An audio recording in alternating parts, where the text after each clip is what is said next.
My Heart Whispered, Secret of the Magical Key by Huriya Chaudhary. ये मंजर था यूनान के एक जजीरे का, जहाँ वो सारी दुनिया के शोर से दूर सिर्फ और सिर्फ समंदर की लहरों को सुनने बैठी थी। उसका ताल्लुक अमेरिका की रियासत फ्लोरिडा से था, जबकि उसका बाप एक बिजनेसमैन था। ऑक्सफोर्ड यूनिवर्सिटी से ग्रेजुएट करने के बाद अब वो अपने दोस्तों के साथ वेकेशंस पर आई हुई थी।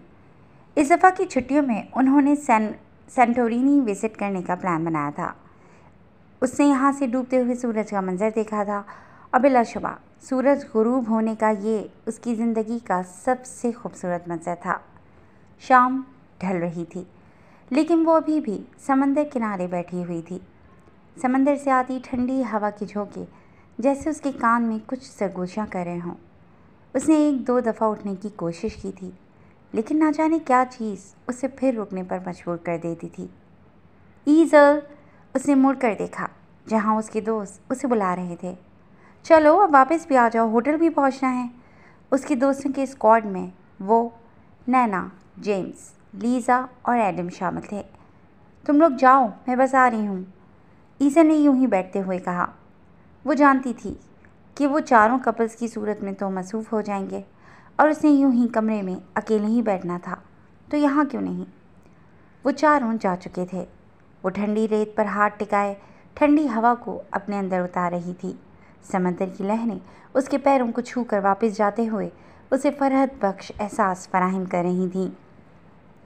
समंदर की लहरों से उसकी स्कर्ट का निचला हिस्सा गीला हो चुका था, जिसे देखते वो वहाँ से उठ खड़ी हुई। ईज़ल अभी वहाँ से जाने ही लगी थी जब उसके पैरों की उंगलियों में कुछ उलझा था। उसे नीचे झुककर देखा तो वो एक चाबी थी, टूटी हुई चाबी, बल्कि चाबी का आधा हिस्सा कहना सही होगा। ईज़ल उस चाबी को उठा चुकी थी जो सुनहरी रंग की थी, लेकिन उसका निचला हिस्सा बहुत खूबसूरत और मुनफरिद तर्ज का बना हुआ था। कितनी यूनिक है ये, ईज़ल ने सोचते उस चाबी को यहीं छोड़ देना चाहा, लेकिन कुछ ख्याल आते उसने उस चाबी की हुक में अपनी चेन डालते उसे पेंडेंट बनाया और फिर उस पेंडेंट को अपनी गर्दन की ज़ीनत बना लिया। अभी उसे अपने गले पर हाथ फेरा ही था कि सब कुछ धुंधलाने लगा था। उसे अपने गिर्द जैसे नीली और सुर्ख इम्तिजाज की रोशनी बिखरती हुई महसूस हुई थी, और फिर उसके बाद क्या हुआ उसे मालूम नहीं था। हालांकि किसी को भी मालूम नहीं हुआ था कि वहाँ क्या हुआ था। उसके गिर्द तेज़ रोशनी फैली थी और फिर कुछ देर तक सब कुछ ख़त्म हो गया था। वहाँ दूर दूर तक ईज़ल का नामो निशान भी नहीं था। धीरे से उसने अपनी आंखें खोलने की कोशिश की, लेकिन मंजर धुंधलाया हुआ था।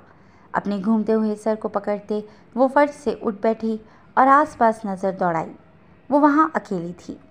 ईज़ल फर्श से उठ खड़ी हुई, लेकिन ये क्या, उसका लिबास बदल चुका था। वो एक काले और ग्रे रंग के इम्तिजाज लिए एक घेरदार गाउन में मलबूस थे। उसके बाल घुंघरियाले हो चुके थे। ये कौन सी जगह है, सोचते हुए वो उठी।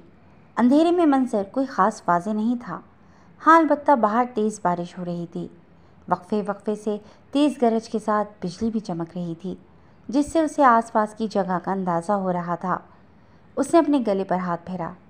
ये सब इस चाबी की वजह से हुआ था। उसने वो चाबी उतार दी, लेकिन कुछ नहीं बदला था। वो अभी भी वहीं थी। ईज़ल ने उस चाबी को संभाल लिया और जगह का मुआयना करने लगी। अचानक कोई तेज़ी से उसके पीछे से गुजरा था। वो डर कर मुड़ी, लेकिन अंधेरे में कुछ नज़र न आया।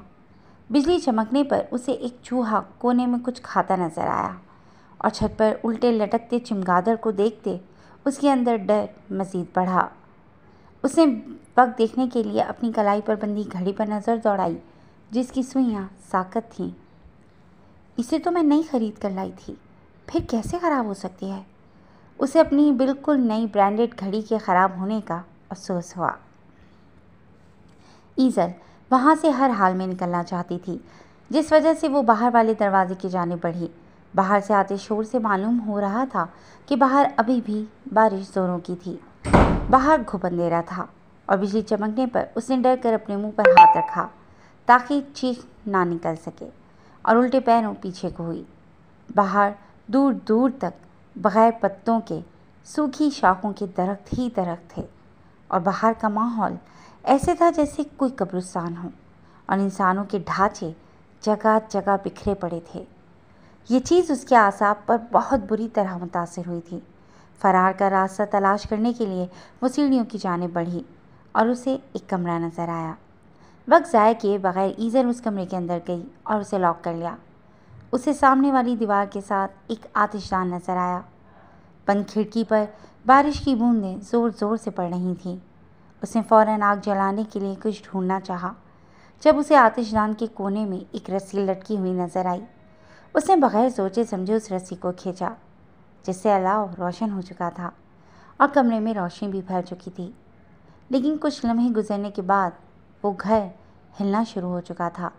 ईज़ल सहारे के लिए एक दरवाजे के साथ खड़ी हो गई जब बाहर तेज़ तूफान की आमद हुई। तेज़ आंधी इतनी ज़ोर आवर थी कि बंद खिड़की एक झटके से खुल चुकी थी, जिससे बाहर चलती आंधी अंदर आने लगी। ईज़ल से कुछ देखा नहीं जा रहा था, जबकि पूरे कमरे को गिर्द ने लपेट लिया था। कुछ देर बाद जब सब कुछ थमा, तब ईज़ल ने अपने चेहरे से हाथ हटाए। वो जल्दी से खिड़की बंद करने के लिए आगे बढ़ी और जैसे ही वो मुड़ी, कोई बिल्कुल उसके पीछे खड़ा था। वो डर कर पीछे हटी। उसने अपने चेहरे को मास्क से ढका हुआ था, बस उसकी आंखों का ही हिस्सा उसे नज़र आ रहा था। कौन हो तुम और यहाँ कैसे आए? ईज़ल 2 कदम पीछे हटी। दरवाज़ा बंद था, फिर वो कमरे में कैसे आ सकता था? तुम कौन हो और यहाँ कैसे आई? उस लड़के ने अपनी गहरी आंखें उस पर गाड़े सवाल किया।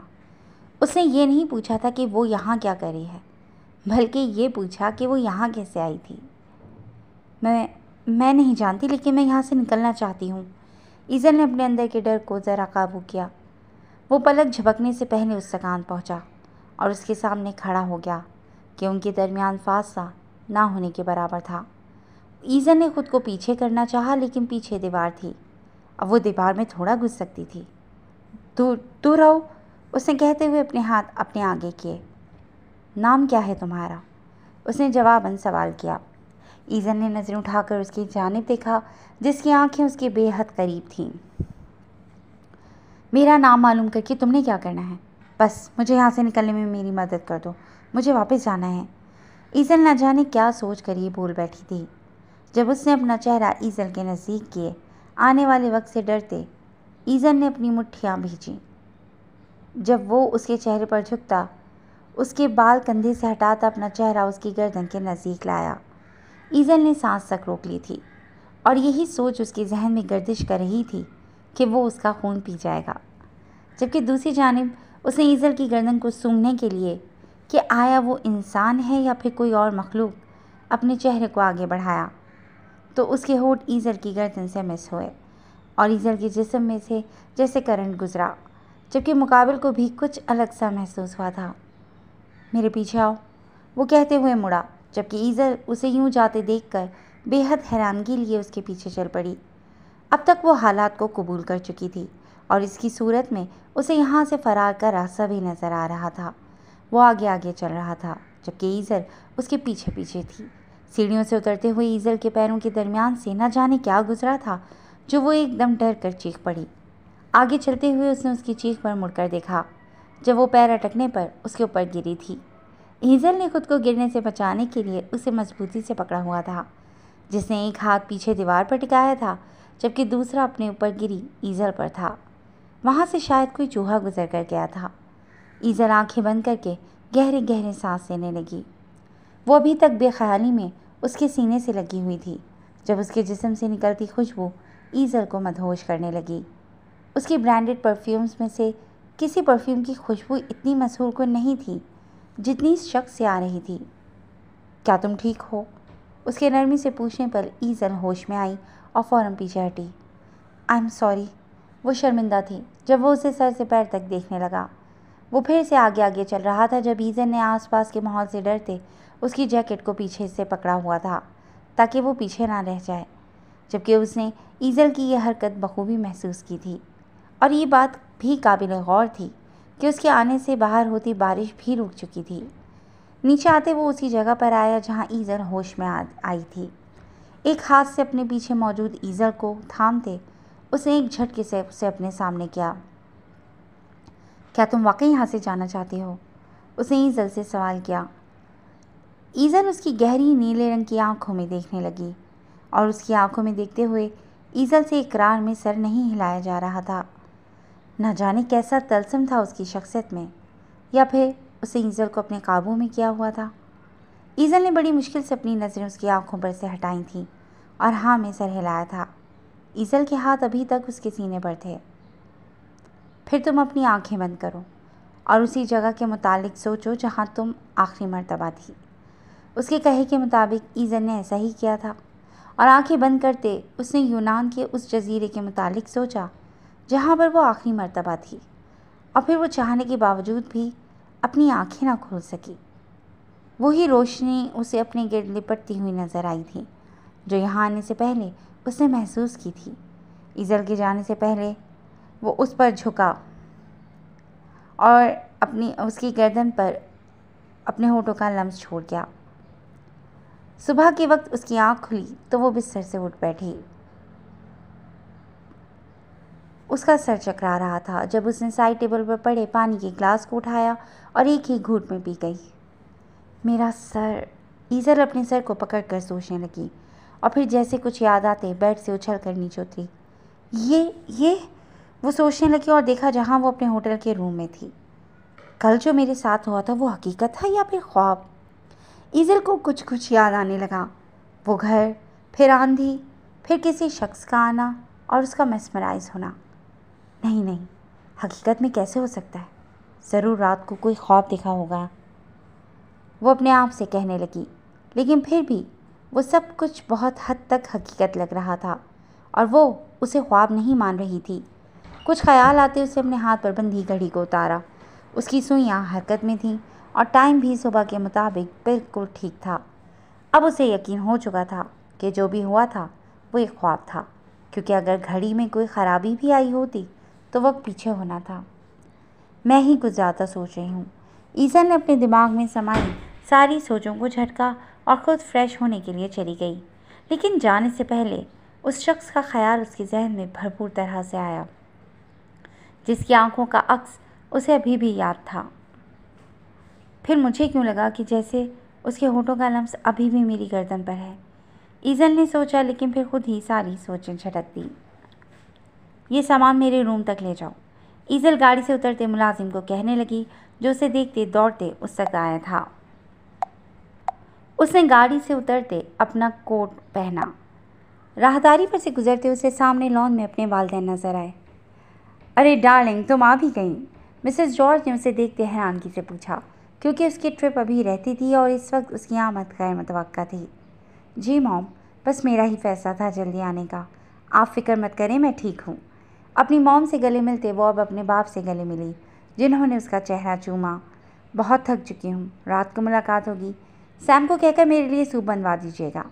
और ये तो मामूल की बात थी, क्योंकि ईज़ल जब भी वेकेशन से वापस आती थी आधा दिन आराम करती थी। डार्लिंग, रात को तो हमारी एक बिजनेस पार्टी है, शायद देर हो जाए, सुबह मुलाकात होगी, मिसेस जॉर्ज ने नज़ाकत से कहा, जिन्होंने अपनी गर्दन तक आते सुनहरी बालों को खुला छोड़ा हुआ था, जबकि ब्राउन शर्ट के साथ ब्राउन ही लेदर की चुस्त मिनी स्कर्ट में वो मलबूस थीं। ईज़ल उनसे मुड़कर ऊपर अपने कमरे में आ चुकी थी। बस उस ख्वाब की वजह से उसे वहाँ एक दिन भी मज़ीद रुका नहीं गया था और अपने दोस्तों के साथ वो आज ही वापस आ चुकी थी। अपने जदीद तर्ज की बनी अलमारी के सिरे को एक हाथ से धकेला, जिससे वो खुलता चला गया। उसने अपना नाइट सूट निकाला और बेड पर रखा और बाथरोब पकड़ते शावर लेने चली गई ताकि बाद में सुकून से सो सके। रात के 10 बज रहे थे जब वो एक अच्छी नींद लेकर उठी। ईज़ल को अचानक भूख का एहसास होने लगा। जब वो कपड़े चेंज करके ड्रेसिंग रूम से निकली, अब वो ब्लू रंग के स्कर्ट के साथ वाइट एक जानिब से ऑफ शोल्डर टॉप पहनी हुई थी, जिससे उसका दायां कंधा नुमाया हो रहा था। ईज़ल ने अपने बालों को ढीले से जूड़े में लपेटे ड्रेसिंग रूम से निकलने पर उसकी अचानक नज़र टेरेस के दरवाजे पर पड़ी, जो बंद था लेकिन अब खुला हुआ था। ये कैसे खुल गया? उसने हैरानी से सोचा और उसे बंद करने के लिए बढ़ी। बाहर कोई हवा भी नहीं चल रही थी जिससे दरवाज़ा खुलता। सारी मनफी सोचों को परे धकेलते ईज़ल ने अपने आप को आईने में देखा और लाशऊरी तौर पर उसका हाथ अपनी गर्दन पर गया, जो बालों के जूड़े में लिपटे होने की वजह से और भी साफ जाहिर हो रही थी। अगर वो मेरा ख्वाब था तो फिर मुझे यहाँ इस शख्स का लम्स का एहसास क्यों होता है? उसने अपनी गर्दन के उसी मुकाम पर उंगलियां फेरते सोचा। एक गहरा सांस लेती वो दरवाज़ा खोलती सीढ़ियों से नीचे उतरी। उसके मॉम डैड तो ऑलरेडी ही पार्टी में थे और इस वक्त वो मुलाजमों के साथ अकेली घर में थी। सैम, सूप रेडी है क्या? इटालियन तर्ज के बने इस आलीशान किचन में दाखिल होते उसने कुक को आवाज़ दी। जब उसने देखा कि सामने खाने की मेज़ पर उसका सूप पड़ा हुआ था। सैम, उसने एक दफ़ा फिर आवाज़ दी, लेकिन कोई जवाब नहीं आया। शायद सारे मुलाजिम जा चुके थे। ईज़ल ने अभी रेफ्रिजरेटर खोला ही था कि किसी शख्स की लाश उसके पैरों में गिरी थी। एक बुलंद चीख के साथ उसने अपने हाथ अपने चेहरे पर रखे। वो उनके कुक सैम की लाश थी, जिसे बेदर्दी से मारा गया था और उसके जिस्म से खून बह रहा था। उसकी गर्दन को उसके जिस्म से अलग करने की कोशिश की गई होगी। ईज़ल चीखते हुए पीछे हटी। जब हाथ लगने से मेज़ पर पड़ा, सूप गिर चुका था। वो फ़ौरन सीढ़ियों की जानिब बढ़ी जब उसे एहसास हुआ कि कोई उसके ताक़ुब में है। उसने देखा जहाँ एक सफ़ेद कपड़े में लिपटा पुतला उसी जानिब बढ़ रहा था। सीढ़ियाँ चढ़ते वो ज़ोर से गिरी थी, लेकिन इस वक्त अपनी जान बचाने के अलावा उसे कुछ नहीं सूझ रहा था। अपने कमरे के दरवाजे के बाहर पहुँचते उसने दरवाज़ा खोलना चाहा जब सफ़ेद रंग की खोपड़ी उसके कमरे के दरवाजे के बीचों बीच लटकी हुई थी, जिसे देखते ईज़ल के जिस्म से जान निकली थी। वो उल्टे पैरों गैलरी की जानिब बढ़ी और एक दीवार के पीछे छुप गई और दिल ही दिल में मदद के लिए किसी को पुकारने लगी।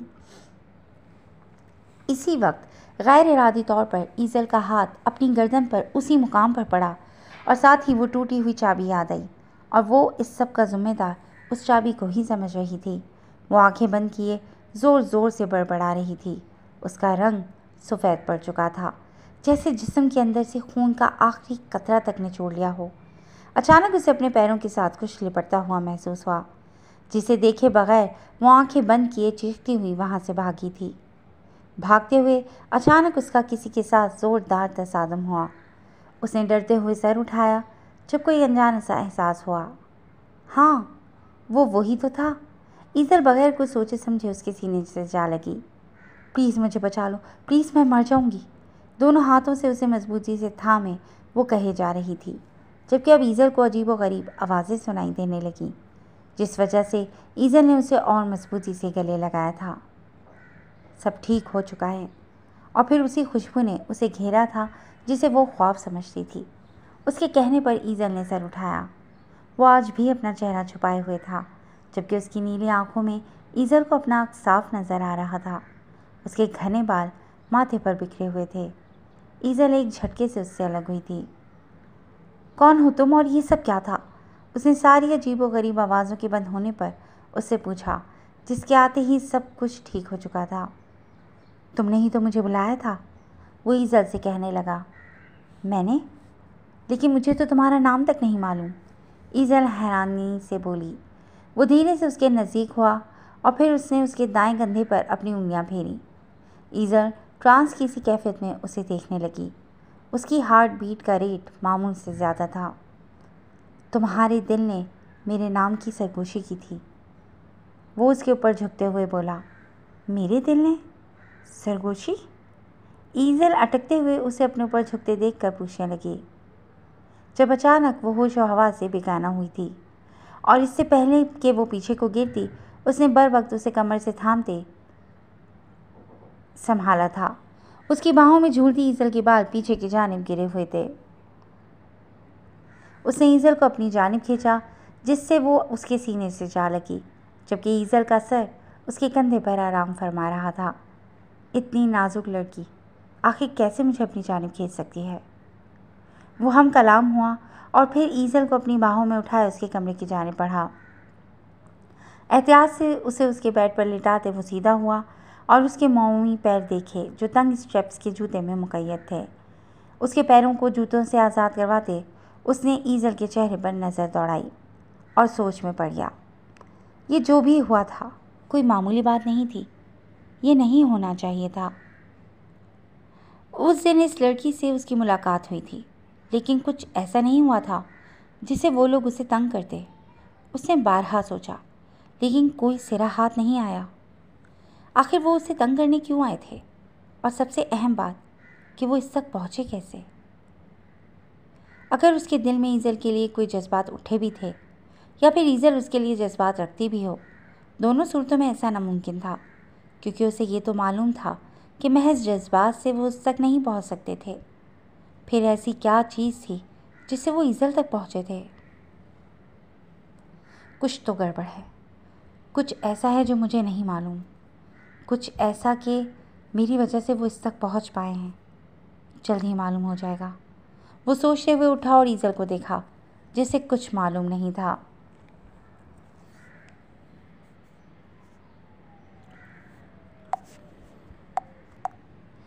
वो धीरे से उसके ऊपर झुका और उसके चेहरे को बहुत ही नज़दीक से देखने लगा। वो उसके करीब आया ही था कि कुछ सोचते हुए वो पीछे हटा। वो होश में नहीं थी, लेकिन फिर उसने उसका दायां बढ़ना हुआ कंधा चूमा, जिस वजह से वो नींद में कसमस आई। उसने मुस्कुराकर उसकी ये अदा देखी और फिर इसी खामोशी से वापस लौट गया जैसे आया था। सुबह के 9 बज रहे थे जब मिसेस जॉर्ज कमरे में दाखिल होती टेरिस के दरवाजे पर लगे 20 पर्दे हटाने लगीं और अब वो बेड की जाने बढ़ी। ईज़ल डार्लिंग, उठ जाओ, तुम्हारे डैड नीचे डाइनिंग टेबल पर तुम्हारा इंतज़ार कर रहे हैं, उन्होंने उसके बाल सहलाते हुए कहा और बिस्तर हटाया। ये क्या, कपड़े चेंज किए बिना ही सो गई, उन्होंने उसे स्कर्ट और टॉप में मलबूस सोए हुए देखते कहा। आप जाएं मॉम, मैं बस आई। ईज़ल अभी पूरी तरह नींद से जागी नहीं थी जब वो बोली। मिसेस जॉर्ज उसे जल्दी आने का कहकर जा चुकी थीं। उनके जाने के बाद वो जब नींद से पूरी तरह बेदार हुई तो रात का वाक़या उसे याद आया। वो लेटे से उठ बैठी, चेहरे पर से बाल हटाए। जब हाथ कंधे पर गया, उसे अपने कंधे पर कुछ शनासा सा लम्स महसूस हुआ। तो क्या वो यहाँ? उसने डर कर आसपास नज़र दौड़ाई। सब कुछ नॉर्मल था, वो ठीक थी। ये मेरे साथ क्या हो रहा है? वो उठते ही सोच में पड़ गई। उसने अपने आप को देखा, वो बिल्कुल ठीक थी। फ्रेश होकर ईज़ल जब नीचे आई तो सीढ़ियों से उतरते हुए वो फूंक फूंक कर कदम रख रही थी। रात वाला वाक़या अभी भी उसे डरा रहा था। गुड मॉर्निंग, उसने नाश्ते की मेज़ पर आते मुस्कुराते कहा। Good morning my beautiful daughter, उसके डैड ने उसका गाल चूमते कहा। बज़ाहिर तो वो मुस्कुरा रही थी, लेकिन अंदर से उसका दिल हौल रहा था। रात वाले वाक़ये के मुतालिक उसे अपने मॉम डैड को बताना चाहिए या नहीं। ईज़ल, आपका ड्राइवर छुट्टी पर गया है, इसीलिए महज कुछ दिन आपको नए ड्राइवर के साथ एडजस्ट करना होगा, मिस्टर जॉर्ज ने नाश्ता शुरू करते उसे कहा, जिस पर वो सर हिला गई। ईज़ल मेरी जान, नाश्ता शुरू करो ना। अपनी माँ के कहने पर उसने फ्रेश जूस का ग्लास थामा और एक घूंट पिया और ग्लास मेज़ पर रखा। उसने ब्रेड पकड़ने के लिए हाथ आगे बढ़ाया जब वहाँ पर सैम फ्राइड एग के साथ हाजिर हुआ। उसे देखते ईज़ल के हाथ से प्लेट छूटकर मेज़ पर गिरी, जबकि रंग उड़ा था। हड़बड़ी में उठते जूस का ग्लास भी टेबल पर गिर चुका था। आई एम सॉरी, उसने सब कुछ बिखर देख कर कहा। ईज़ल, तुम ठीक हो ना? मिसेस जॉर्ज परेशानी से बोली, जबकि सैम भी हैरानगी से ये सूरत हाल देख रहा था। जी मॉम, एक्चुअली आज लीज़ा का बर्थडे है और मैं उसे विश करना भूल गई। अब तो सुबह के 10 हो रहे हैं, वो मुझ पर गुस्सा होगी। मैं एक कॉल करके आई। मुस्कुराते हुए वो बहाना बनाते उठ खड़ी हुई और फ़ौरन से अपने कमरे की जाने भागी। ये लड़की भी ना हमेशा हर काम भूल जाती है और बाद में जल्दी मचाई होती है। मिसेस जॉर्ज के कहने पर मिस्टर जॉर्ज मुस्कुरा पड़े। अपने कमरे में आकर उसने दरवाज़ा बंद किया और दरवाजे से टेक लगा ली और गहरे गहरे सांस लेने लगी। ईज़ल ने अपनी गर्दन पर ऐसे हाथ रखा हुआ था जैसे उसे सांस ना आ रहा हो। वो ठीक है, उसने सैम के मुतालिक कहा और रात को उसकी हालत के बारे में सोचते उसने झुरझुरी ली। ये सब मेरा वहम था, ऐसा कुछ नहीं, शायद ये सब मेरा ख्वाब हो। हाँ ना, सैम सही सलामत है, उसे कुछ नहीं हुआ। वो टेरिस का दरवाज़ा खोलती टेरिस पर आ निकली। वहाँ चलती हवा ने उसे काफ़ी पुरसुकून किया था। ये इतने डरावने ख्वाब मुझे क्यों आ रहे हैं? क्या कुछ बुरा तो नहीं होने वाला? उसने डरते हुए सोचा। दोपहर के वक्त ईज़ल कुछ वक्त घर से बाहर गुजारना चाहती थी, इसीलिए ड्राइवर से कहकर उसने गाड़ी तैयार करवाई। उसने बाहर जाने के लिए ब्लू डेनिम की पैंट का इंतखाब किया और उसके साथ उसने सिल्वर कलर की स्लीवलेस टॉप पहनी जो कमर तक आती थी, जिस पर सिल्वर मोतियों की बनी तारें लटक रही थीं। बालों को खुला छोड़ा हुआ था जबकि सनग्लासेस बालों में अटके हुए थे। उसने पैरों में हाई हील्स पहनी हुई थी, जिस वजह से उसके आने पर टक टक की आवाज़ नुमाया थी।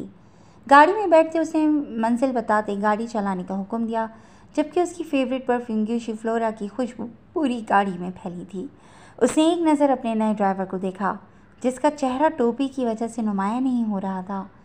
कुछ देर गुजरने के बाद ईजल ने अपने फ़ोन से नज़र हटाते शीशे से बाहर देखा। गाड़ी किसी और ही रास्ते पर चल रही थी। ये तुम किधर लेकर जा रहे हो गाड़ी? ईजल ने अभी कहा ही था कि उसने अपने सर से टोपी उतारी थी। उसकी आंखें, ईजल को उसकी आंखें देखी देखी लगीं। तुम? हाँ, उसे याद आया, यही शख्स उसके ख्वाबों में आता था और अब हकीकत में, या फिर वो उसके ख्वाब नहीं बल्कि हकीकत ही थे। ये सोच आते ही ईजल की रूह फना हुई थी। वो गाड़ी किसी सुनसान जगह पर रोक चुका था और अब नीचे उतरते वो ईजल की जानिब आया और उसकी जानिब का दरवाज़ा खोलते उसे बाहर निकाला। वो इतना गुड लुकिंग था कि ईजल को वो कहीं से भी ड्राइवर नहीं लगा था। तुम कौन हो आखिर?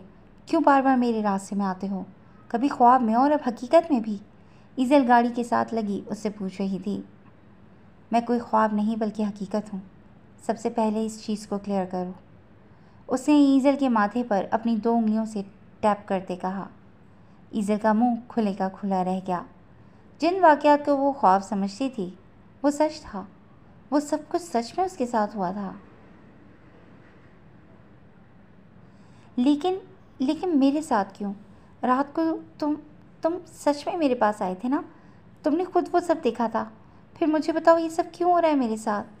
ईजल ने सब कुछ सोचते परेशानी से पूछा। उसने ईजल की जानिब देखा, फिर नज़रें हटा लीं। चुप क्यों हो? बताओ मुझे, तुम कौन हो, नाम क्या है तुम्हारा और कहाँ से आए हो? वो फिर से उससे सवाल करने लगी। अब की दफ़ा वो ईजल के करीब हुआ, जिससे ईजल मज़ीद गाड़ी के साथ लगी थी। जबकि वो ईजल के इंतहाई करीब होता, उसकी टॉप को आखिरी सिरों से पकड़ते नीचे खींचा कि उसकी नज़र आती कमर छुप गई। एक दफ़ा फिर उसकी पुरफुस खुशबू ने ईजल को घेरे में लिया था। ईजल ने आंखें बंद करके इस खुशबू को महसूस किया और ये तीसरी बार था जब वो उससे मिल रही थी और यूं ही इस खुशबू ने उसे पागल किया था।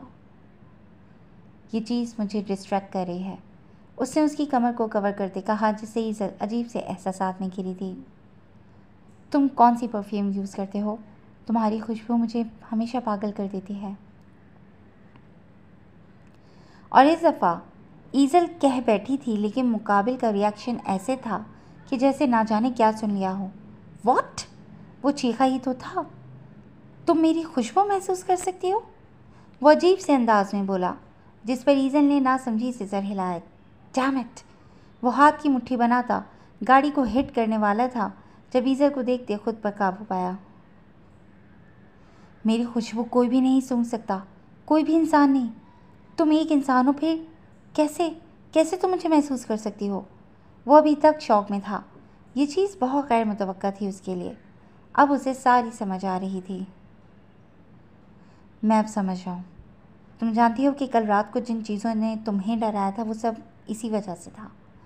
हमारी पहली मुलाकात में जब तुम मेरे ऊपर गिरी थी, तुमने ज़रूर खुशबू स्मेल की होगी। Damn it! ये खुशबू तुम्हारे अंदर रची बसी है, जिस वजह से वो बासानी तुम तक पहुंच सकते हैं। और रात को तुम्हें डराने की कोशिश भी की गई, वो उसे समझा रहा था। लेकिन ये कौन लोग हैं और तुम्हारी उनसे क्या दुश्मनी है? ईजल के सवाल पर वो उसे देखने लगा। मतलब एक लड़की उसकी ज़िंदगी में वो वाहिद शख्स बनने वाली थी जिससे वो अपने बारे में बताने लगा था। ओलिवर, प्यारा नाम है। वो दोनों इस वक्त एक चोटी पर मौजूद थे। ओलिवर और ईजल एक साथ बैठे थे जब वो उसे अपने मुतालिक बता रहा था। तो मतलब तुम इस जगह पर रहते हो और तुम्हारे पास सुपर नेचुरल पावर्स हैं? ईजल पूछने लगी। तुम मुझे ये बताओ कि तुम वहाँ पहुँची कैसे, मतलब उस ब्लैक एरिया में? ओलिवर ने उससे पूछा। मैं नहीं जानती। मैं अपने दोस्तों के साथ एक बीच पर थी जब अचानक कोई तेज़ हवा चली। सब कुछ धुंधला गया था और जब उठी तो वहाँ मौजूद थी जहाँ तुम थे। मैं वहाँ नहीं था, बल्कि तुमने मुझे बुलवाया था, वो रस्सी खींचकर। उसके कहने पर ईजल हैरान हुई। मैं इन चीज़ों को अपना ख्वाब समझती थी, क्योंकि जब सुबह उठती तो सब कुछ नॉर्मल था, जैसे कुछ हुआ ही ना हो। और और वहाँ पर मेरी घड़ी भी ख़राब हो गई थी। ईज़ल ने कहा, तुम्हारी घड़ी ख़राब नहीं हुई थी, बल्कि वहाँ वक्त नहीं होता। जिन जगहों में मैं रहता हूँ वहाँ वक्त रुका हुआ होता है, एक जगह साकत। तुम वहाँ अपने हिसाब से जितने भी दिन रह लो, लेकिन जब वहाँ से आओगी तो तुम्हारी दुनिया में वही वक्त होगा जिस वक्त पर तुम गई थी, ना एक सेकंड पीछे ना आगे। ओलिवर बता रहा था और ईज़ल की आंखें फैल रही थीं। कूल, मीन्स अगर मैं यहाँ से जाऊँगी कि मेरी मॉम लॉन में बैठी कॉफ़ी इंजॉय कर रही हैं और मैं तुम्हारी दुनिया में गई और ना जाने कितनी देर रह कर आई, लेकिन वापसी पर मेरी मॉम कॉफ़ी का वही घूंट ले रही होंगी जिस पर मैं छोड़कर गई थी। उसके बताने के तरीके पर ओलिवर मुस्कुराते हुए सर हिला गया। ईज़ल ने उसे मुस्कुराते हुए देखा और यहाँ उसे अपने दिल को संभालने में मुश्किल हो रही थी। क्या तुम हमेशा हमेशा के लिए हमारी दुनिया में नहीं आ सकते? मैं तुम्हें अपनी लाइफ में चाहती हूँ ओलिवर। अब की दफ़ा ईज़ल ने संजीदगी से कहा और अपने हाथ को ओलिवर के हाथ पर रखा जो मुस्कुराते हुए संजीदा हो गया था। मुझसे दिल मत लगाओ ईज़ल, मैं कभी तुम्हारी दुनिया में नहीं आ सकता। वो अपना हाथ हटाते गोया हुआ। लेकिन क्यों नहीं हो सकता ये? ईज़ल बज़िद थी। ओलिवर उठ खड़ा हुआ। मुझे पावर से बांध रखा है, मेरी दुनिया में एक जादू की तरह। वो जादू टूटेगा तभी मैं हर किस्म की ताकतों से आज़ाद होऊंगा, लेकिन बदकिस्मती से उस जादू को कोई नहीं तोड़ सकता। ओलिवर कहता हुआ गाड़ी की जानिब बढ़ा जब ईज़ल भी उसके पीछे आई। ईज़ल गाड़ी में बैठने से पहले उसकी जानिब आई जो उसे ही देख रहा था। अगर मुझे तुम्हें मिलने की तमन्ना हो तो क्या करना पड़ेगा? ईज़ल ने पूछते हुए उसके हाथ पकड़ते अपनी कमर पर रखे और अपने हाथ उसकी गर्दन में डाले। बस मुझे याद कर लिया करना। ईज़ल मदहोश होती उसे अपना आप सौंपने लगी, जिसके हाथ उसकी टॉप के अंदर से होते उसकी कमर से ऊपर जा रहे थे।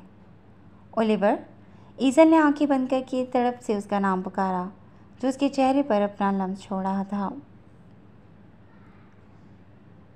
अभी ईज़ल के हाथ के नाखून ओलिवर की गर्दन में बेबस हुए ही थे जब ओलिवर उसे गर्दन से पकड़ता नज़दीक करता उसके होठों को मिस कर चुका था। ईज़ल के नाखून और ज़ोर से ओलिवर की गर्दन में चुभे थे, लेकिन यहाँ होश किसको थी?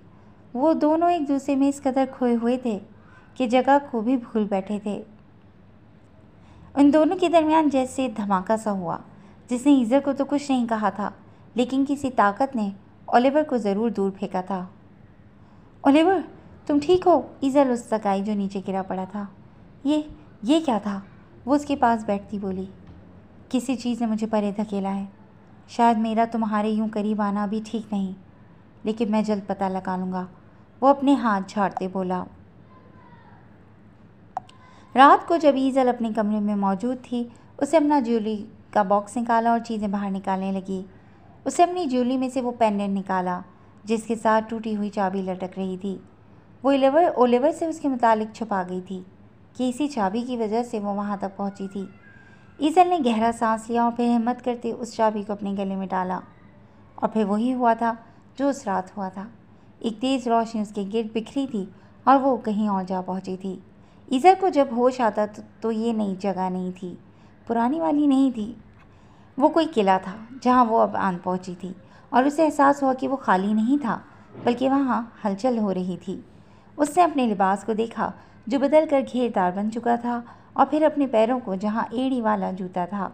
उसने आवाज़ के डर से जूता उतार दिया था और अब अपने बाल गाउन को हाथों से थामे वो आगे बढ़ी। एक जगह जाकर वो रुक गई और दीवार की आड़ में छुप गई क्योंकि कोई आ रहा था। उसने देखा कोई छोटी सी अजीब शक्ल की मखलूक थी जो हाथ में कुछ पकड़े जा रही थी। उसने हाथ अपने गले में डाली हुई चाबी पर रखा, न जाने क्यों, लेकिन ईज़ल को यकीन था कि जब तक वो चाबी उसके पास है उसे कुछ नहीं होगा, क्योंकि उस चाबी से कुछ लहरें निकलती थीं जो उसे महसूस होती थीं। उसने दाएं जानिब नज़र दौड़ाई जहाँ से वो मखलूक आई थी, और फिर वो उस कमरे में दाखिल हो गई जहाँ जाते सही मायनों में उसका सर घूमा था, क्योंकि वो कमरा उसे दुनिया की कोई सबसे बड़ी लाइब्रेरी लगा था, जहाँ पर न जाने कितनों की तादाद में किताबें लगी पड़ी थीं, जिन्हें देखते ही उसे चक्कर आ गए। उसके लिए बहुत मुश्किल था कि वो कौन सी किताब चुने, और अभी वो ये सोच ही रही थी कि उसके गले में मौजूद चाबी ने हरकत की और उसमें से एक नीले रंग की रोशनी खारिज हुई। ईज़ल हैरानगी से उसे देखने लगी। जब वो नीले रंग की रोशनी आगे बढ़ती, उस किताबों के ढेर में से एक किताब चुनकर लाई और उसके हाथ में थमाई। ईज़ल ने हैरानगी से उस किताब को देखा और फिर उसका सरवर्क पढ़ा, सीक्रेट ऑफ द मैजिकल की। और फिर उसने जाना कि यही किताब उसके लिए थी जो खुद उस तक आई थी। ईज़ल इस किताब को पकड़ते वहाँ से बाहर निकली। जब उसे कोने से कुछ आवाज़ें सुनाई दी, वो बगैर शोर किए उसी जानिब गई। जब खिड़की से नज़र आते अंदर के मंजर पर वो वहीं रुक सी गई। ओलिवर ने उसे अपने बारे में जब बताया था तो कहा था कि उसके फादर एक इंसान थे, जबकि उसकी मदर किसी अलग दुनिया की बासी थी और वो दोनों की खुसूसियात रखता था। उसकी मदर बड़ी थी, इसीलिए ओलिवर की माँ को सारी ताकतें विरसे में मिली थीं, जबकि उसकी माँ की बहन हद दर्जा जेलस थी। वो सारी सुपर नेचुरल पावर्स अपने अंडर चाहती थी, लेकिन ओलिवर की माँ ने ऐसा ना किया, जिस वजह से उसने ओलिवर की माँ बाप को मारने की कोशिश की और ब्लैक पावर्स का इस्तेमाल किया। लेकिन उसकी माँ मरने से पहले वो सारी पावर्स अपने बेटे यानी ओलिवर में मुंतकिल कर गई थी। ईज़ल ने देखा वो बिल्कुल वैसी थी जैसा ओलिवर ने बताया था। वो ब्लैक विच हेला ही थी।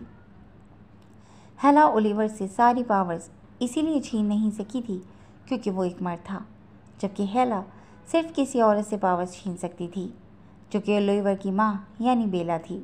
अभी भी हेला के पास कुछ ब्लैक पावर्स थीं, लेकिन ओलिवर के मुकाबले में बहुत कम, क्योंकि उसके पास जो सुपर नेचुरल पावर्स थीं वो प्योर थीं। उसने सोचा भी नहीं था कि वो सीधा यहाँ आ पहुँचेगी। ईज़ल ने अपने हाथ में मौजूद किताब को देखा। इसमें उसके काम का बहुत कुछ होगा। ईज़ल ने सर उठाकर देखा जहाँ हेला पूरे काले स्याह रंग के लिबास में मलबूस थी और अपने सामने रखे साफ शफाफ ग्लोब पर कुछ देख रही थी। तभी एक रोशनी ईज़ल की जानिब आई और उसके सामने से मौजूद दीवार गायब हो गई। ईज़ल डर कर पीछे हुई, जबकि हेला ने उसे शैतानी मुस्कुराहट के साथ देखा था। ईज़ल ने उसके देखने से पहले उस किताब को अपने पीछे छुपाया था। तुम तो खुद चलकर मेरे पास आई हो। हेला ने फ़ौरन उस पर अपने काले जादू का जाल फेंका था। जब उसके गले से निकलती रोशनी उसके गिर्द फैलती हेला के वार को ज़ाया करती, ईज़ल को वहाँ से गायब कर गई। पीछे हेला हैरान खड़ी रह गई। उसकी सोच के मुताबिक ओलिवर ने उसे बचाया होगा, वरना वो आम सी इंसान कैसे उससे बच सकती थी। ईज़ल अपने कमरे में वापस पहुंची तो कमरे को ऐसे देखा जैसे ना जाने कहाँ आ गई हो, और फिर सुक्का सांस लेती अपने गले में मौजूद चाबी को पकड़ा जिसने उसकी हिफाजत की थी। उसने अपने हाथ में पकड़ी किताब को खोला और उसे पढ़ने लगी, जिसमें इस चाबी के मुतालिक लिखा हुआ था। किताब का आखिरी सफ़ा पढ़ते उसकी सांस फूली हुई थी। ईज़ल बेड से उठ खड़ी हुई और साइड टेबल पर रखे पानी के गिलास को उठाया। Oliver, oh my God!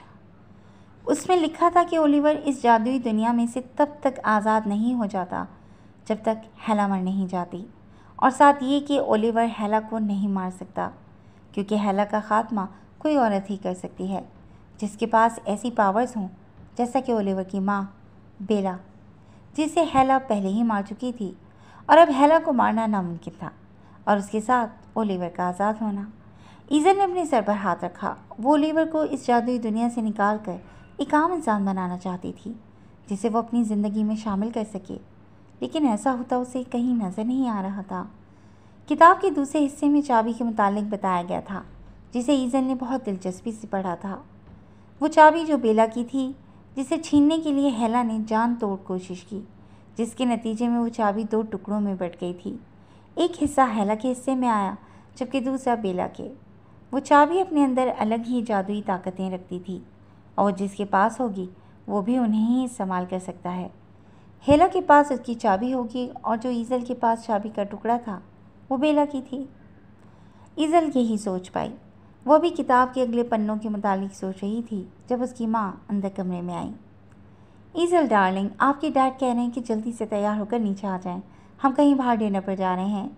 उसने अपनी माँ को 5 मिनट का इंतज़ार करने को कहा, और फिर 7 मिनट तक वो रेडी थी जब उसके गले में लटकती उस चाबी ने हरकत की।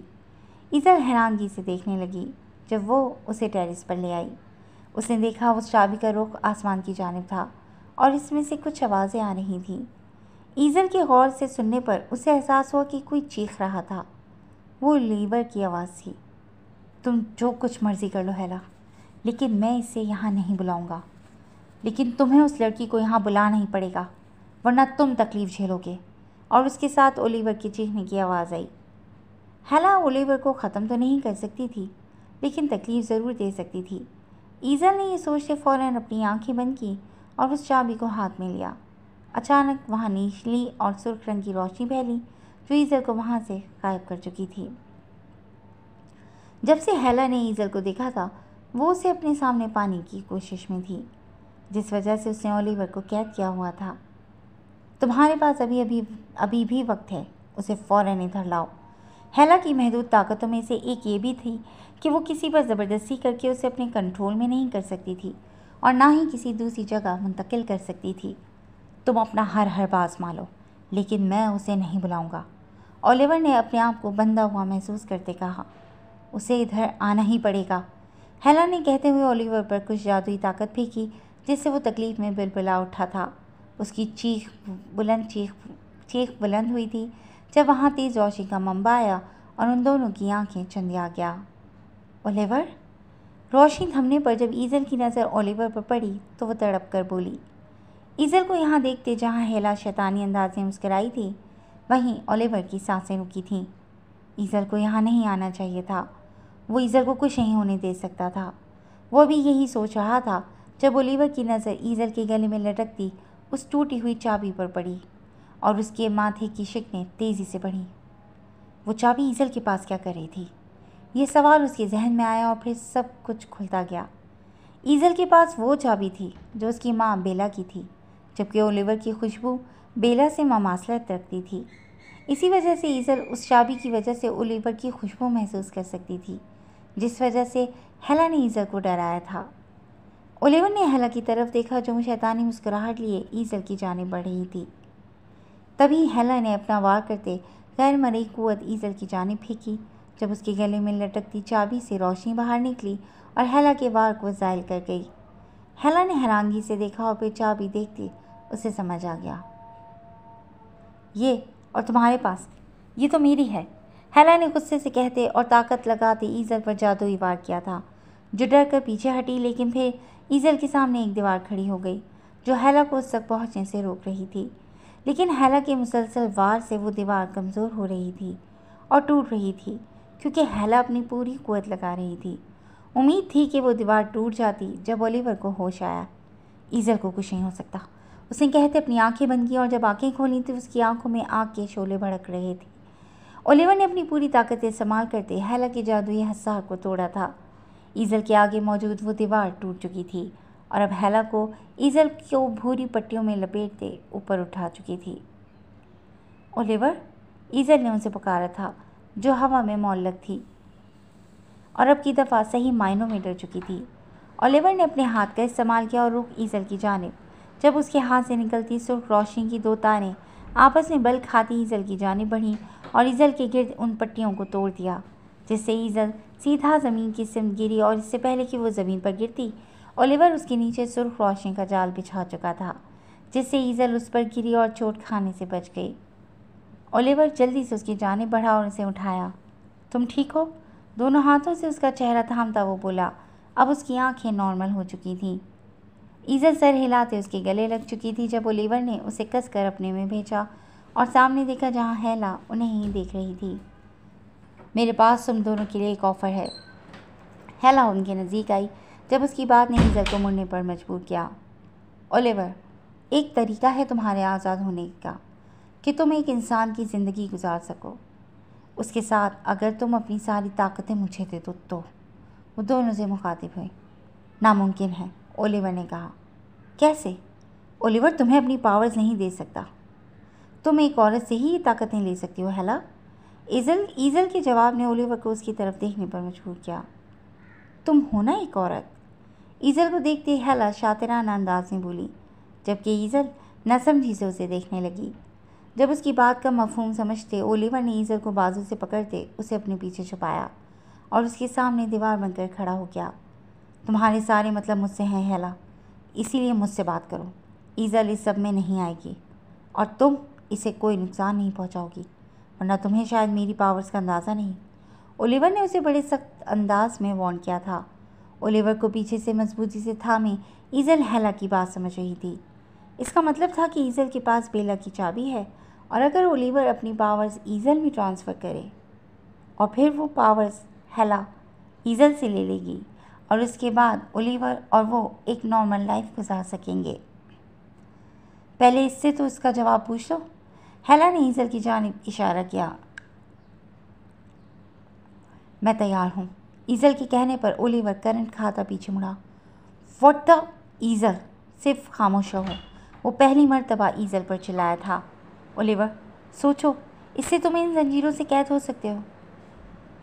यही एक तरीका है, तुम इन सब से छुटकारा पालोगे। ईजल बगैर असर किए बोले जा रही थी, जबकि हेला उसे देखते मुस्करा रही थी, क्योंकि वो कामयाब हो चुकी थी। मैंने कहा एक लफ्ज़ भी नहीं और। मेरी पावर्स मेरी मर्ज़ी के बगैर कुछ नहीं कर सकती और मैं कभी भी ऐसा नहीं चाहूँगा कि मैं तुम्हें इस्तेमाल करूँ ईजल। So just relax. ईजल ने ओलिवर की जानिब देखा और नफ़ी में सर हिलाने लगा। जब ओलिवर उसे नज़दीक करता, हेला की जानिब देखता आंखें बंद कर गया, जिससे वो दोनों वहाँ से गायब हो चुके थे।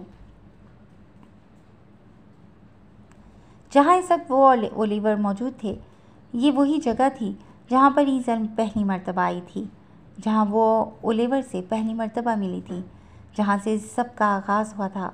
बस फ़र्क सिर्फ इतना था कि उस दिन की तरह बाहर आंधी और बारिश नहीं थी। ईजल ने देखा जहाँ ओलिवर बालों में हाथ फंसाए शायद खुद को कंट्रोल कर रहा था। ओलिवर। ईजल उसके करीब होते उसे डरते हुए पुकारने लगी। तुमने ये सोच भी कैसे लिया ईजल कि मैं तुम्हें इस्तेमाल करूँगा? मुझे ऐसी ज़िंदगी मंजूर है, लेकिन कभी ऐसा नहीं करूँगा। और अब की दफ़ा वो फट चुका था, इसीलिए चिल्लाते हुए बोला। ओलिवर, ईजल ने उसे पुकारा जब उसकी नज़र उसके गले में मौजूद चाबी पर पड़ी। तुमने इसे मुझसे छुपाया, आखिर क्यों? तुम इस चाबी की वजह से यहाँ आन पहुँची थी, लेकिन तुमने मुझे बताया नहीं। वो अब की दफ़ा संजीदा था। मैं बताती हूँ ओलिवर। ईजल, क्यों क्यों ईजल? मेरी बात तो सुनो, मुझे कुछ कहने का मौका दो। ईजल ने आगे बढ़ते उसके दोनों हाथ थामे और ख़ुद को उसके नज़दीक किया। मैं नहीं जानती थी कि ये सब इस चाबी की वजह से हुआ है, लेकिन जब मुझे इस बात का एहसास हुआ तो जाना कि ये चाबी तुमसे मुलाकात का ज़रिया है। मैं तुम्हें बता देना चाहती थी, लेकिन तुम्हें एक इंसान बनाने की चाह ने मुझे रोक दिया। ईजल ने दोनों हाथों से उसका चेहरा थामा। तो क्या मैं बन गया हूँ इंसान? क्या तुम कामयाब हो गई हो? बताओ। नहीं ईजल, नहीं, बल्कि तुमने अपना आप हेला पर जाहिर कर दिया है। उसके हाथ हटाता वो यही सोच सोच कर पागल हो रहा था कि ईजल का सामना हेला से हुआ था। ओलिवर, तुम ऐसे क्यों बिहेव कर रहे हो? इतना रूड। ठीक है, हो गई गलती, अब क्या चाहते हो मुझसे? अपने आप से पूछ कर बताओ। क्या तुम नहीं चाहते मेरा साथ? क्या नहीं चाहते कि हम दोनों एक नॉर्मल लाइफ गुजारें, वो भी साथ? ओलिवर, मैं ऐसा चाहती हूँ। मैं तुम्हारे साथ रहना चाहती हूँ, अपनी ज़िंदगी का हर एक पल तुम्हारे साथ बिताना चाहती हूँ। लेकिन अब ईजल की आंखों में आंसू चमके थे। लेकिन अगर तुम ऐसा नहीं चाहते तो मैं पीछे हटने को तैयार हूँ। मैं कुछ दिन अपनी ज़िंदगी से मिटा दूँगी। मैं तुम्हें भूल जाऊँगी ओलिवर। ईजल की बात ने ओलिवर को अंदर तक हिला दिया था। वो शौक की सी कैफियत में ईजल को देखे गया। उसके लहजे में साफ छलकता दर्द ओलिवर को पछताने पर मजबूर कर गया। वो कैसे उसे इतना कुछ सुना गया था कि उसकी आंखों में आंसू आ गए। उसने अपने बालों में हाथ फंसाते रुख मोड़ लिया और आंखें ज़ोर से बंद कर लीं। ईजल, वो कहते हुए मुड़ा और उसे देखा जो उसे ही देख रही थी। ओलिवर आगे बढ़ा और दोनों हाथों से ईजल का चेहरा थामते अपने अंगूठे से उसका गाल सहलाने लगा और फिर झुकते उसके लबों पर लब रखता उसे नई ज़िंदगी दे गया। ईजल, तुम वाहिद लड़की हो जिसने मुझे एक मोहब्बत जैसे जज्बे से रोशनास करवाया। तुम्हें पहली मर्तबा देखते मैंने अपने अंदर कोई एहसास होता महसूस किया। मैं कैसे ये नहीं चाहूँगा? तुमने सोच भी कैसे लिया? मैं चाहता हूँ तुम्हारे साथ रहना, लेकिन ऐसे नहीं। मुझे सिर्फ तुम्हारी फ़िक्र है ईजल। मैं तुम्हारी ज़िंदगी पर रिस्क नहीं ले सकता। हेला तुम्हें नुकसान पहुँचा सकती है, वो तुम्हें ख़त्म करने की कोशिश करेगी ईजल। अगर मैंने तुम्हें अपनी पावर्स दे दी तो तुम्हें बचाने के लिए कुछ नहीं कर सकूँगा। ईजल ने उसके डर को समझते अपने चेहरे पर मौजूद उसके हाथों पर अपना हाथ रखा। मैं उस हेला के किले में गई थी ओलिवर। मैं तुम्हें बताने वाली थी, लेकिन इससे पहले ये सब हो गया।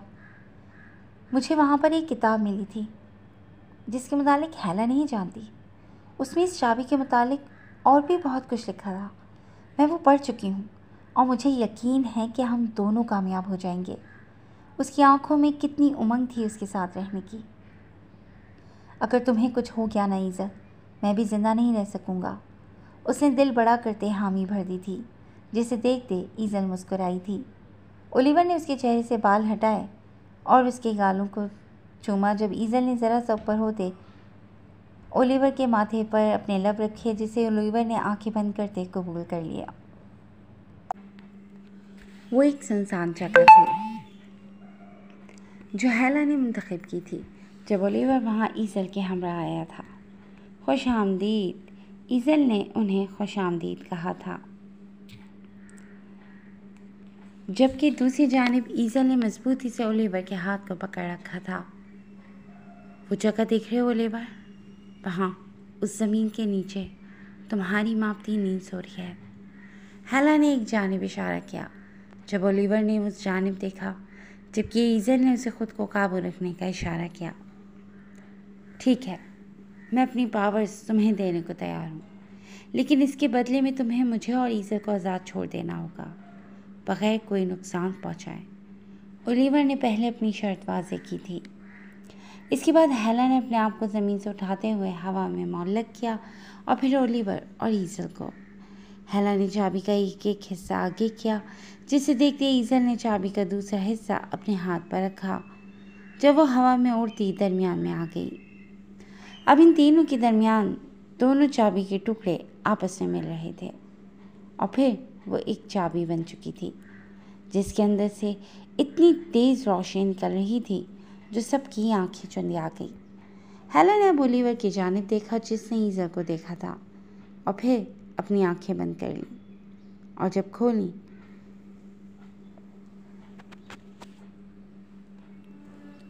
जब खोली तो उसकी आंखें डायरेक्ट ईज़ल की आंखों में झांक रही थीं और फिर ओलिवर की आंखों से नीली रोशनी निकलती ईज़ल की आंखों में जज्ब हो रही थी। जूं ओलिवर की आंखों से उसकी पावर्स ईज़ल में मुंतकिल हो रही थी, तो वो अपने आप को टूटता हुआ महसूस कर रहा था। वो कमज़ोर हो रहा था और हैला बस इसी वक्त का इंतज़ार कर रही थी। उसके शैतानी दिमाग में वो चल रहा था जिसे कोई नहीं पढ़ सकता था। ओलिवर ने अपने अंदर से सारी पावर्स निकाल दी थी और आखिर में वो एक झटका खाते ज़मीन पर गिरा था। उसका सिर चकरा रहा था और सब घूमता हुआ महसूस हो रहा था, जबकि ईज़ल अभी तक हवा में मुअल्लक थी। तभी वहाँ हैला की शैतानी हंसी गूंजी और गूंजती ही रह गई। तुम लोग अभी बच्चे हो, बच्चे, मुझे आवाज़ में हंसते हुए कह रही थी हैला। ईज़ल को कुछ नहीं, ओलिवर कमज़ोर सी आवाज़ में बोला, क्योंकि इस वक्त ईज़ल खुद के होश में नहीं थी जब हैला ने ईज़ल को अपनी ताकतों में कैद किया था। ईज़ल, आंखें खोलो, ओलिवर ने उसे पुकारा था। हैला अब ईज़ल को हवा में ही बेला की कब्र के ऊपर लाई और हाथ के इशारे से उसकी कब्र को खोला। अब हैला ने अपने हाथ के इशारे से ही बेला की मुर्दा लाश को ऊपर उठाया था, जबकि दूसरे हाथ से ईज़ल को सामने लाया। नहीं, उसके अगले कदम को सोचते ओलिवर ज़ोर से चिल्लाया था। उसमें उठने की सकत नहीं थी। हैला ने बेला की मुर्दा लाश और ईज़ल के जिंदा जिस्म को हाथ से ऊपर उठाया और फिर अपने दोनों हाथों को एक दूसरे से मिलाया, जिससे बेला और ईज़ल का ज़ोरदार तसादम हुआ था, जिससे वहाँ रोशनी ही रोशनी फैली थी। ओलिवर सांस रोक के ये देख रहा था जब रोशनी थमी और ईज़ल का जिस्म नीचे गिरा था। ओलिवर सकते किसी कैफियत में उसे देख गया, जिसके जिस्म से रूह निकाल ली गई थी।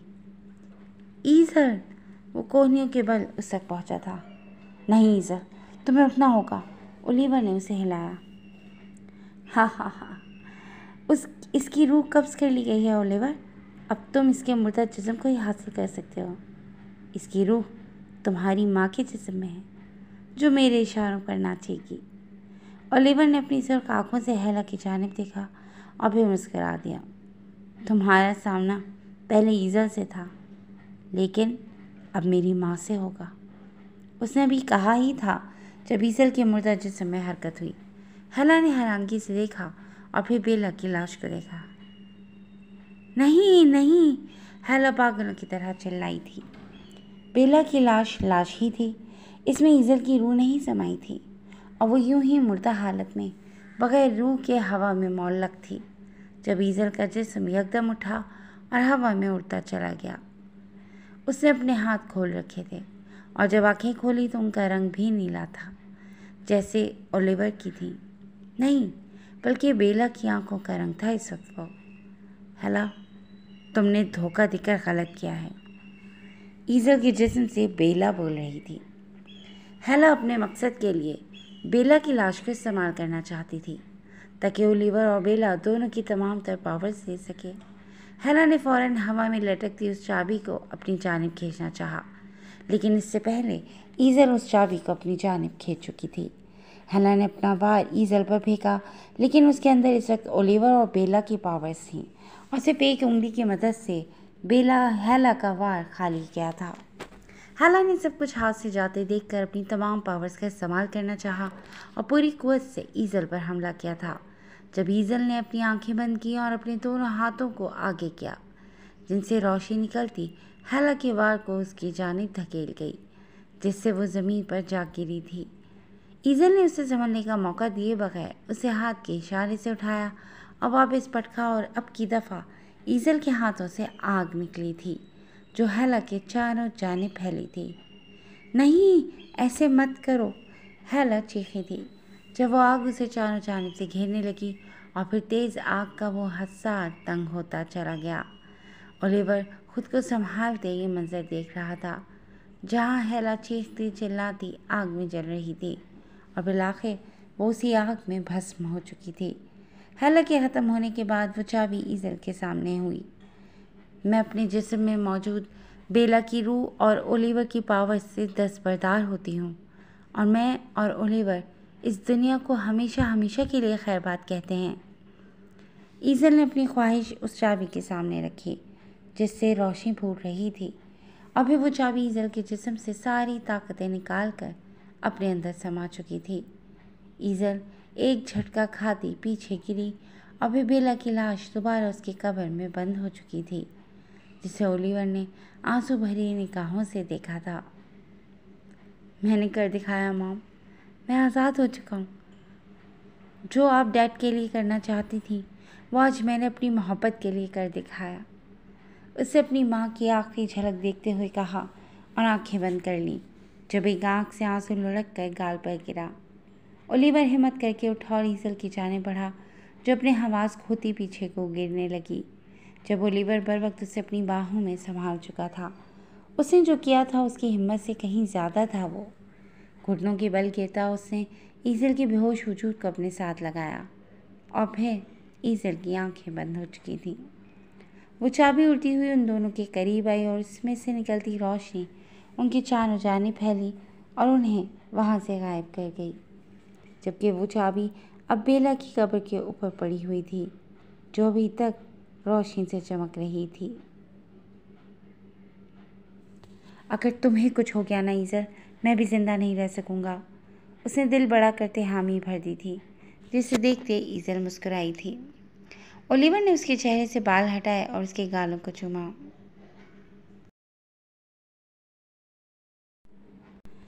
लेकिन हम ये करेंगे कैसे? हेला कभी हमें ऐसे नहीं जाने देगी। तुमने ही कहा था ना कि हेला को सिर्फ एक औरत यानी तुम्हारी माँ मार सकती है, और ये कि वो मेरे से तुम्हारी पावर्स नहीं ले सकती, और इसके लिए वो तुम्हारी मदर का किसी तरह भी इस्तेमाल करेगी। वो नहीं जानती कि मैंने वो किताब और उसके सीक्रेट्स पढ़ रखे हैं जिसमें यह है कि तुम्हारी माँ ही उसका खात्मा कर सकती है। हमारे पास ये अच्छा मौका है ओलिवर। वो जब तुम्हारी मदर का इस्तेमाल अपने फ़ायदे के लिए करेगी तभी हम उसकी चाल उस पर ही उल्टा देंगे। ईज़ल उसे बता रही थी जिसे ओलिवर ने बेयकीनी से सुन रहा था। ईज़ल, ओलिवर ने उसे आंखें दिखाते पुकारा। क्या ईज़ल? मैंने ये इसी किताब में पढ़ रखा है, वो बोली। क्यों ना हम प्लान बदल लें? इतनी फास्ट जा रही हो तो मेरी दुनिया में ही क्यों नहीं आ जाती? ओलिवर के कहने पर ईजल ने उसके सीने पर मुक्का मारा। फालतू बात मत करो। ईजल ने उसे आंखें दिखाईं, जिस पर वो मुस्कुरा पड़ा। उसे होश आया तो उसका सर बुरी तरह घूम रहा था। उसने आंखें पूरी तरह खोलीं तो पहले तो कुछ समझ ही ना आया। फिर एहसास हुआ कि वो इस वक्त ईजल के कमरे में मौजूद थे। ओलिवर ने सर घुमाकर देखा, जहाँ ईजल अभी तक होश में नहीं आई थी। ईजल! ओलिवर होश में आते ईजल का चेहरा थपथपाने लगा, जिससे वो आहिस्ता आहिस्ता होश में आने लगी। ओलिवर! ईजल ने जब आंखें खोली तो उससे ओलिवर अपने ऊपर झुका हुआ नजर आया। थैंक गॉड तुम ठीक हो। वो गहरी सांस लेता उसके साथ ही दराज हो गया। ओलिवर ने आंखें बंद की और खुद को देखना चाहा। क्या सब कुछ नॉर्मल हो गया है ना? ईजल ने पूछा। हाँ, मेरी पावर्स जा चुकी हैं। अब मैं भी तुम्हारी तरह बन चुका हूँ ईजल। अगर तुम मुझे ना मिलती तो मैं नॉर्मल लाइफ गुजारने का कभी सोचता भी नहीं। लेकिन तुम्हारे साथ ने देखो मुझसे क्या तक करवा लिया है। ओलिवर ने कहते उसका हाथ अपने दिल के मुकाम पर रखा और फिर उस पर झुकते अपने होठ उसके माथे पर। ईजल, तुम अभी तक नीचे नहीं आई, क्या मैं ऊपर आऊँ? उसे बाहर से अपनी माँ की आवाज़ सुनाई दी, जिस पर वो हड़बड़ाती उठी और जल्दी के चक्कर में दोबारा बेड पर ओलिवर के ऊपर गिरी। मुझे मॉम डैड के साथ डिनर पर जाना था, उठो और जाओ। ईजल जल्दी में कहते हुए ओलिवर को भी उठा चुकी थी। ईजल डार्लिंग, मेरे पास कोई सुपरनैचुरल पावर्स नहीं है, मैं जाऊँ कैसे? और सबसे बड़ी बात कि किधर जाऊँ? उसकी बात पर ईजल को रुकना पड़ा। ओ नहीं, तुम इधर आओ। उसका हाथ पकड़ती टेरेस पर आई। यहाँ से इस वाले पेड़ पर चढ़ो और फिर नीचे उतर जाओ। जहाँ तक मुझे याद है तुम एज अ ड्राइवर आए थे ना, तो वहाँ वो रहा कमरा, तुम वहीं रहोगे। इधर उसे जल्दी जल्दी में हिदायत दे रही थी। अच्छा सुनो तो सही, फिर आगे का क्या सोचा है? ओलिवर उसे बाजू से पकड़ता नसीह करते बोला। आज रात में मॉम डैड से बात करूँगी कि तुम मेरे लिए ड्राइवर बनकर आए थे, और फिर आगे तुम जानते ही हो, उन्हें तुम्हारे लिए मनाना मेरे लिए कोई मुश्किल नहीं। ओलिवर ने उसे देखा जो मुस्कुराते हुए उसके शर्ट के बटनों से खेल रही थी। I love you so much ईजल। Oliver ने प्यार से उसके बालों को छूते कहा, जबकि ईजल उसे देखते ही मुस्कुरा दी। बस सारी ज़िंदगी मुझे ऐसे ही प्यार करते रहना। ईजल ज़रा ऊंचा होते उस ओलिवर के होठों से अपने होठ मिस किए अभी जाने ही लगी थी, जब ओलिवर उसे बाजू से पकड़ता खुद के बेहद नज़दीक कर गया और उसके लम्हों पर झुक गया, जिस पर वो मज़ाहमत करती ओलिवर के सीने पर मुक्के मार रही थी। आखिर में ओलिवर ने उसको इस अमल से रिहा किया तो वो लंबे लंबे सांस ले रही थी। तुमने तो मुझे डरा दिया है। वो अभी तक सांस अंदर खींच रही थी, जिस पर ओलिवर हंस दिया। अभी से डर गई? ये तो मेरे प्यार की शुरुआत है ईजल डियर। अभी तो आपकी आहें सुनना बाकी हैं, मोहब्बत में तड़पते देखना बाकी है, प्यार भरी सरगोशियाँ बाकी हैं, और अभी तो एक दूसरे में ऐसे खो जाना कि दुनिया का होश ही ना रहे बाकी है। ओलिवर के यूँ इस तरह बोलने पर ईजल खुलकर मुस्कुराई थी और दोनों बाहें उसके गले में डाल दे उसे प्यार से देखने लगी। फिर मुझे शिद्दत से इंतज़ार है उस वक्त का, ईजल ने कहते हुए उसके माथे से अपना माथा टिका दिया। ओलिवर ने नासमझी से उसे देखा। तुम्हें याद है हमारी पहली मुलाकात में जब तुम यूं ही मेरी गर्दन पर झुके थे? तो ओलिवर ने पूछा। मुझे ये लगा था कि तुम एक वैम्पायर हो और मेरा खून पियोगे, ईजल ने होठ दबाकर कहा तो ओलिवर हैरत से उसे देखने लगा। मैं और खून, याह! उसे सोच कर ही बुरा लगा। अच्छा सॉरी, बस मुझे लगा ना, ईजल ने कहते उसके बालों में हाथ फेरा जब उसके कमरे का दरवाज़ा खुला। ईजल! उसकी मॉम आ चुकी थी। ईजल ने उसे जल्दी जाने का कहकर खुद कमरे में आ गई। 1 माह बाद एक हसीन शाम के अख्तिताम ने एक खूबसूरत रिश्ते को जन्म दिया था। ईजल ओलिवर का हाथ पकड़े इस कॉटेज में दाखिल हुई जो साहिल समंदर पर बना हुआ था, जिसे उसके डैड ने उसे शादी के तोहफे के तौर पर दिया था। वहाँ जा बजा सफ़ेद फूल लटके हुए थे जिनकी घर में सजावट हुई थी। ओलिवर इस वक्त ब्लैक टेक्सचर और मेमलबूज बालों को तरतीब से सेट किए इस सब कोई शहजादा ही लग रहा था। ऊपर से उसकी लुक्स और उसकी नीली आंखें। ईजल उसे देखते ही मुस्कुरा दी। ओलिवर ने गर्दन घुमाकर उसे देखा, जो सफ़ेद प्रिंसेस गाउन में, जिस पर जा बजा सफ़ेद ही मोतियों से काम हुआ था, जो उस पर इतनी ही सज रही थी जितना आसमान पर चांद के संग सितारे। ओलिवर ने अंदर दाखिल होते ही उसे अपनी बाहों में उठाया था और कदम उठाता कमरे की जाने बढ़ा। पैर से दरवाज़ा धकेलते वो अंदर आया और ईजल को बेड के नज़दीक खड़ा किया। ईजल ने अपने हाथ में मौजूद सफ़ेद फूलों को बेड पर रखा, जब पीछे से ओलिवर ने उसके बालों में बंधे उसके बैल को हटाया, जो सर से लेकर नीचे ज़मीन तक फैला हुआ था। उसे बेड पर रखते ओलिवर ने ईजल को पीछे से अपने हसार में लिया। उसके हाथों ने ईजल को कमर से थाम रखा था। जब यूं ही उसका रुख अपनी जानिब करते वो ईजल को अपने करीब कर गया। उसके ऑफ शोल्डर गाउन से उसकी गर्दन बहुत हद तक नुमायां हो रही थी और ओलिवर को अपनी जानिब खींच रही थी। ईजल ने उसकी कोट को एहतियात से उतारते एक जानिब रखा और अब उसके हाथ उसकी शर्ट के बटन्स पर थे, जिसे खोलते ईजल ने उतार फेंकी और उसकी नीली आंखों में झांकते उसके सीने से जा लगी और गहरा सांस लेते उसकी खुशबू को अपने अंदर उतारने लगी। उसके हाथ पीछे ओलिवर की कमर पर बंधे हुए थे। जब ओलिवर की उंगलियां रेंगती हुई ईजल की गाउन की जिप पर ठहर गईं। क्या मिसेस ओलिवर तैयार है मेरी मोहब्बत में डूबने के लिए, जहाँ से फरार का कोई रास्ता नहीं है? उसकी बात पर ईजल ने यूं ही उसके गले लगे हाँ में सर हिलाया था। ओलिवर ने ईजल के होठों को निशाना बनाया और उसके हाथ की उंगलियों को अपने हाथ की उंगलियों में फंसा लिया।